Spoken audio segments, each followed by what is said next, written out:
بھی بھیج دیں گے، آپ دھرنا کریں، ہم آپ کی سپورٹ کریں گے پوری۔ ڈی چوک آپ کے سامنے ہے، کنٹینر ہم دیں گے آپ کو۔ السلام علیکم ورحمۃ اللہ۔ پیارے بھائیوں، آج کی تاریخ میں گرما گرم سوال یہ ہے کہ 27 تاریخ کو لاک ڈاؤن ہونے جا رہا ہے یا دھرنا ہونے جا رہا ہے یا ریلیاں اور جلسے جلوس ہونے جا رہے ہیں، تو اسلام ہماری کیا رہنمائی کرتا ہے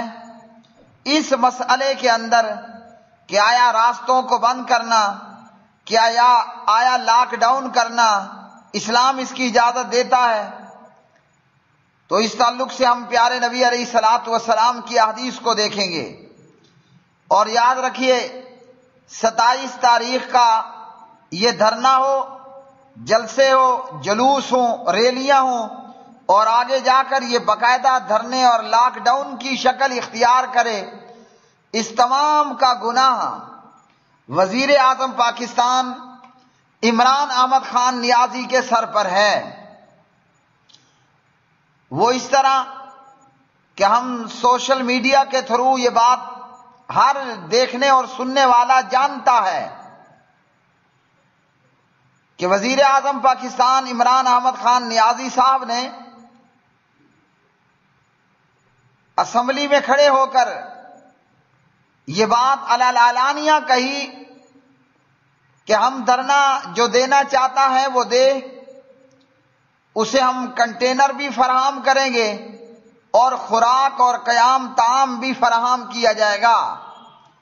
تو اس 27 تاریخ کا دھرنا یا ریلی یا جلوس یا راستوں کا بند کرنا، اس تمام کا گناہ اس دھرنے اور لاک ڈاؤن کے میزبان عمران احمد خان نیازی کے سر پر ہے کہ پوری دنیا یہ جانتی ہے کہ وزیر اعظم پاکستان عمران احمد خان نیازی نے اسمبلی میں کھڑے ہو کر بڑی جرت سے، بڑی بہادری سے یہ اعلان کیا کہ جس نے دھرنا دینا ہے ہم کنٹینر دیں گے اور خوراک بھی دیں گے۔ تو فضل الرحمان صاحب کے اس دھرنے، JUI کے اس دھرنے اور ریلی کا میزبان ہے وزیر اعظم پاکستان عمران احمد خان نیازی، اور یہ گناہ بھی اسی کے سر پر ہوگا۔ صحیح مسلم کے اندر حدیث ہے، حدیث نمبر ہے 1017۔ پیارے نبی علیہ الصلوۃ والسلام نے فرمایا، من سن فی الاسلام سنتا حسنتا فلہ اجرھا واجر من عمل بها بعدہ من غیر ان ینقص من اجورہم شیء ومن سن فی الاسلام سنتا سیئتا کان علیہ وزرها ووزر من عمل بها من بعدہ من غیر ان ینقص من اوزارہم شیء۔ جو کوئی اچھا طریقہ شروع کرے گا تو اس کے لیے اجر ہے، اور جو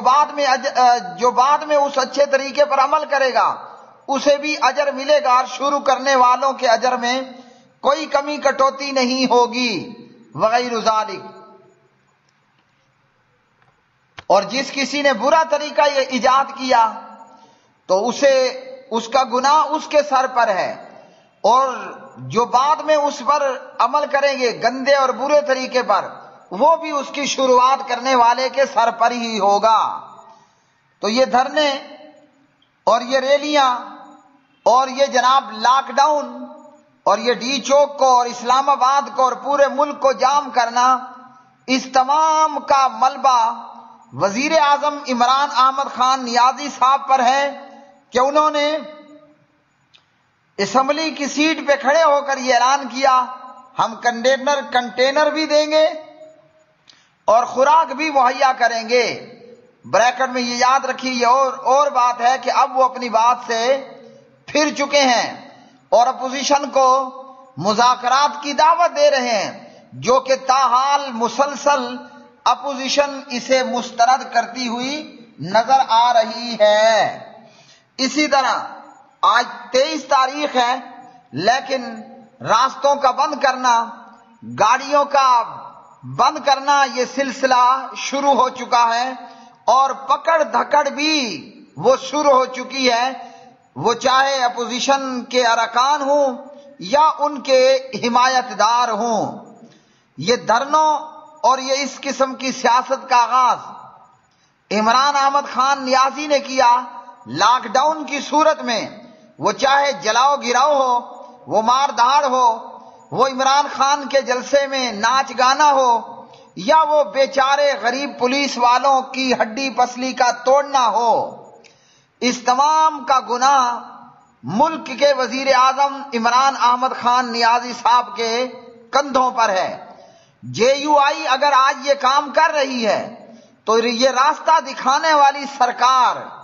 اور لوگوں کو اسلام آباد کی طرف دعوت دینے والی سرکار وہ جناب حضرت عمران احمد خان نیازی صاحب کی ہی ذات ہے، جس نے اس کام کو شروع بھی کیا اور لوگوں کو اس کام کی طرف اس شخص نے دعوت بھی دی۔ اور اسی طرح ایک اور حدیث بھی ہم دیکھ لیتے ہیں، وہ حدیث ہے جناب حضرت عبداللہ بن مسعود رضی اللہ تعالی عنہ راوی ہے، صحیح بخاری کے اندر 3335 333 نمبر کی یہ روایت ہے۔ اس حدیث کے اندر لا تقتل نفس ظلما الا کان علی ابن آدم الاولی، پیارے نبی علیہ السلام نے فرمایا کوئی بھی قتل ظلم و زیادتی سے کیا جائے گا،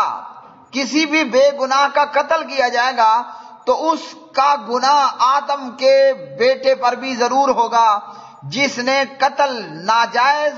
بے گناہ قتل کی شروعات کی۔ کیوں؟ لِأَنَّهُ أَوَّلُ مَنْ سَنَّ الْقَتْلَ، آدم کا وہ بیٹا وہ پہلا شخص تھا جس نے قتل کی شروعات کی، یعنی بے گناہ اور معصوم بھائی کو بغیر کسی جرم کے قتل کر دیا۔ تو اس حدیث سے بھی یہ معلوم ہوا کہ جو کوئی گندا کام شروع کرتا ہے تو اس کا گناہ وہ شروع کرنے والے کے سر پر چڑھتا ہے۔ یہ اور بات ہے کہ بعد کے لوگوں کو بھی ملتا ہے۔ شروعاتی طور پر جو برے کام کی ابتدا کرے اس کے کندھوں پر اس گناہ کا وبال پڑتا رہتا ہے۔ اور اسی طرح یہ حدیث دیگر حدیث کی کتابوں کے اندر بھی موجود ہے۔ پھر میرے بھائیوں، ایسی حکومت کو قطعاً برقرار رہنے کا کوئی حق نہیں جو قادیانی عاطف میاں قادیانی جیسے لوگوں کو وزیر بنائے۔ ایسی حکومت کو لا الہ الا اللہ کے نام پر بننے والے ملک میں رہنے کا اور حکومت چلانے کا کوئی حق باقی نہیں رہتا۔ جو امریکہ کی پجاری ہو، جو ٹرمپ کے جوتے پالش کرنے والی ہو، جو کشمیر ایشو پر کشمیریوں کی مدد کرنے کی بجائے صرف ریلیوں اور ایونٹ کرنے تک محدود ہو، اور ایسی حکومت کو لا الہ الا اللہ کے نام پر بننے والے ملک میں حکومت کرنے کا کوئی حق باقی نہیں رہتا، جو مذہب کارڈ استعمال کرتے ہوئے لوگوں کو بیوقوف بنا لے کہ ہم پاکستان کو مدینے کی ریاست بنائیں گے، جبکہ اس کے برعکس آسیہ مسیح جیسی گستاخ جن پر گستاخی رسول کے الزامات، ایسے لوگوں کو یورپ بحفاظت پہنچایا گیا، اور اس طرح دیگر قادیانی مرتد بے ایمان لوگوں کو جو کہ سزا میں اور عدالت اور جیلوں اور تحویلات میں تھے، مگر دیکھا کہ وہ ٹرمپ کے پہلو میں جا کر کھڑے ہوئے ہیں۔ اور ایسی حکومت کہ جس نے کہا ہم قرضہ دیں گے مگر آج وہ دھڑا دھڑ قرضہ لے رہی ہے۔ ایسی حکومت کہ جس نے کہا ہم ہزار کی تعداد میں نوکریاں دیں گے، جبکہ آج وہ لاکھوں لوگوں کو بے روزگار بننے کا سبب بن رہی ہے۔ ایسی حکومت جس نے دھرنوں کے نام پر مرد و عورت کا اختلاط اور بے حیائی کو پروموٹ کیا، ایسی حکومت کو رہنے کا کوئی حق نہیں بنتا۔ راستوں کو بند کرنے کے حوالے سے اسلام نے ہر شعبے میں ہماری رہنمائی کی ہے، اور اسی طرح حقوق العباد کے حوالے سے بھی صحیح بخاری کے اندر یہ حدیث ہے، اس حدیث کے اندر ابو سعید خدری رضی اللہ تعالیٰ عنہ راوی، نبی علیہ السلام نے راستوں پر بیٹھنے سے منع کیا۔ عرض کی گئی کہ ہماری مجبوری ہے۔ وہ پیارے نبی علیہ السلام نے فرمایا پھر راستے کا حق بھی ادا کرو۔ پوچھا گیا وہ کیا ہے؟ فرمایا نظروں کو جھکا کر رکھو، بریکٹ میں تاڑا تاڑی مت کرو، نظریں جھکا کے رکھو، اور راستے میں سے تکلیف دینے والی چیز کو دور کرو، سلام کا جواب دو اور لوگوں کو نیکی کا حکم کرو، کوئی برا کر رہا ہے تو اسے منع کرو، امر بالمعروف نہی عن المنکر کا فریضہ سر انجام دو۔ صحیح بخاری۔ تو اس حدیث میں نبی علیہ السلام نے ہمیں راستوں پر بیٹھنے سے منع کیا، راستوں کو بند کرنے سے منع کیا، جبکہ حکومت وقت پوری طرح راستوں کو بند کرنے کی تیاری اور شروعات کر چکی ہے۔ اب یہ راستے چاہے گلی محلے میں گلیاں ہوں یا سرکولر روڈز ہوں یا جناب یہ موٹر ویز ہوں یا ملکی شاہراہیں ہوں، جب راستوں میں بیٹھنا منع تو راستے کو ٹوٹلی بند کر دینا کتنا بڑا پاپ ہوگا۔ اسی طرح صحیح مسلم کے اندر، صحیح مسلم میں فرمایا ایمان کے 70 اور کچھ شعبے ہیں، فرمایا کہ 60 اور کچھ شعبے ہیں، اس میں سب سے افضل لا الہ الا اللہ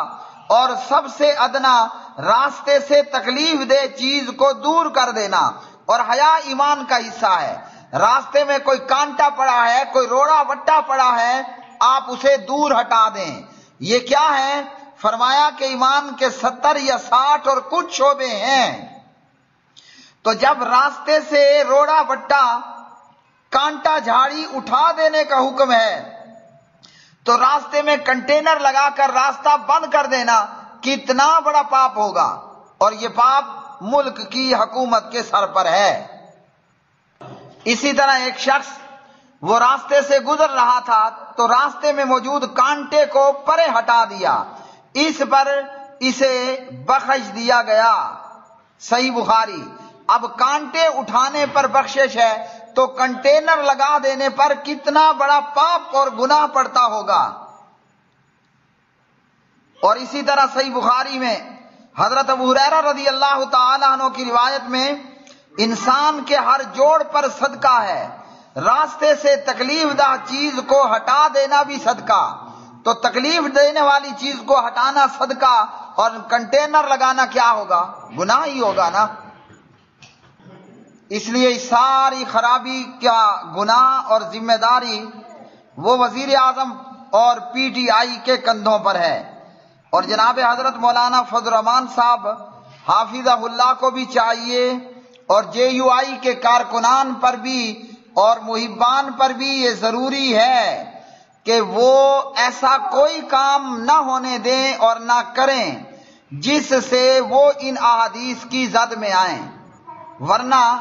یہ حقوق العباد کے اندر حق تلفی ہوگی اور یہ ایک جرم ہوگا۔ اسی طرح اگر کوئی احتجاج کرتے ہوئے املاک کو نقصان پہنچائے اور توڑ پھوڑ کرے وہ قانوناً بھی مجرم ہے اور شرعاً بھی مجرم ہے۔ اس کے لیے علماء کرام کو چاہیے کہ وہی طریقہ اختیار کریں جو کتاب و سنت سے ثابت ہو اور جو شریعت اور کتاب و سنت کی تعلیمات کے منافی نہ ہو، اور اس میں سے سب سے بہترین طریقہ وہ ہے تبلیغ دین کا طریقہ، کہ لوگوں کو قرآن و سنت کی تعلیمات سے آگاہ کیا جائے اور جو کتاب و سنت ہمیں اجازت دیتا ہے اس کے مطابق تو ہم کچھ کریں، اور جو ہمارا کہنا یا کرنا وہ کتاب و سنت کی تعلیمات کے خلاف ہے وہ ہرگز ہمیں نہیں کرنا چاہیے، تاکہ ہمارا ملک بھی سلامت رہے، مسلمان بھی سلامت رہیں اور ہم بھی عزت و امان میں اور سلامتی کے ساتھ رہیں۔ پاکستان زندہ باد، پائندہ باد۔ وآخر دعوانا ان الحمدللہ رب العالمین۔